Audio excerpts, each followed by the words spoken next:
Assalamualaikum warahmatullahi wabarakatuh. Jumpa lagi dengan channel Nasihat Muhyiddin.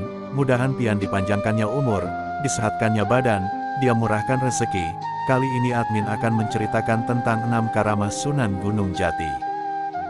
Sunan Gunung Jati memiliki beragam karomah yang masih kurang dikenal oleh masyarakat umum, seperti kemampuannya menyembuhkan tumor tanpa operasi dan menguasai 99 bahasa. Dari 9 wali songo yang menyebarkan Islam di Nusantara, nama Sunan Gunung Jati mungkin paling terkenal. Ia adalah salah satu wali songo dengan nama asli Syarif Hidayatullah. Sunan Gunung Jati, pendiri Kesultanan Cirebon yang berasal dari Kairo, Mesir, memiliki pengaruh yang signifikan dalam penyebaran Islam di tanah Jawa, terutama di Jawa Barat. Seperti anggota wali songo lainnya, Sunan Gunung Jati juga diyakini oleh masyarakat memiliki berbagai karomah. Salah satu yang paling terkenal adalah kemampuannya menyembuhkan tumor tanpa operasi dan keahliannya menguasai 99 bahasa. Tak hanya itu, ada beberapa karomah lain dari Sang Sunan. Apa saja? 1. Mengambil tumor tanpa operasi. Cerita ini bermula dari sepasang suami dan istri yang mempersoalkan mengenai perut istrinya yang membesar. Suami yakin bahwa perut yang membesar menandakan kehamilan, namun sang istri meragukannya.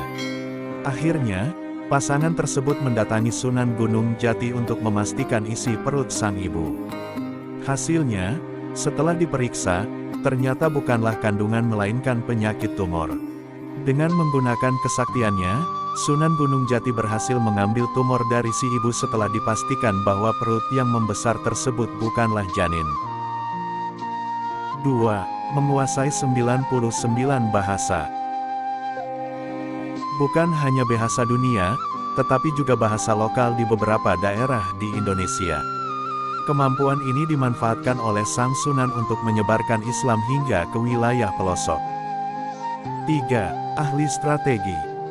Karomah selanjutnya adalah keahlian strategis yang dimiliki oleh Sunan Gunung Jati. Kehebatan ini terverifikasi secara empiris melalui wilayah kekuasaan kesultanan yang dipimpinnya, yakni Kesultanan Cirebon, yang meliputi wilayah yang luas. Wilayah kekuasaan tersebut bahkan mencakup sebagian besar Jawa Barat dan beberapa wilayah di Jawa Tengah. 4. Seorang pengajar yang gigih. Penyebaran Islam oleh Sunan Gunung Jati, yang wafat pada tahun 1568 di Cirebon, dapat dianggap meluas. Hal ini tampaknya dapat dijelaskan dengan gigihnya sosok ini dalam bidang pendidikan dan sebagai teladan sejati, seperti disampaikan oleh berbagai sumber. Contohnya, Sunan Gunung Jati terkenal karena metodenya yang gigih dalam mengajar, termasuk dengan menjelajah ke pelosok desa, atau dalam istilah bahasa modern, melakukan pendekatan secara door-to-door. 5. Ahli politik. Semasa hidup, Sang Sunan dikenal juga sebagai ahli strategi politik. Karomah tersebut terbukti melalui sejumlah pencapaian, di antaranya saat ia menyebarkan Islam, mampu menaklukkan kerajaan Pajajaran dan mengusir kehadiran Portugis. 6. Sunan Gunung Jati bikin pasukan Pajajaran mendadak lumpuh hingga berbondong-bondong memeluk Islam. Sebanyak 100 pasukan kerajaan Pajajaran, yang setia kepada Prabu Siliwangi, bersama seorang patih yang juga dekat dengan raja, memilih memeluk Islam. Hal ini terjadi berkat peran Sunan Gunung Jati. Sunan Gunung Jati mampu membuat orang yang hendak menyerangnya lumpuh seketika. Hal itu dirasakan oleh pasukan Pajajaran. Proses ratusan pasukan Pajajaran dalam memeluk Islam ini diwarnai peristiwa tak logis menurut akal manusia. Dikisahkan dalam Sajarah Wali Syekh Syarif Hidayatullah Sunan Gunung Jati, Prabu Siliwangi awalnya sering melihat cahaya yang sangat terang di arah timur laut. Cahaya terang ini semakin mengganggu pikiran Prabu Siliwangi, karena di sisi lain, Ki Kuwu Carbon tidak lagi mau membayar pajak terasi ke Pajajaran. Tersiar kabar bahwa Ki Kuwu telah tunduk kepada Syekh Maulana, yang juga dikenal sebagai Syarif Hidayatullah atau Sunan Gunung Jati.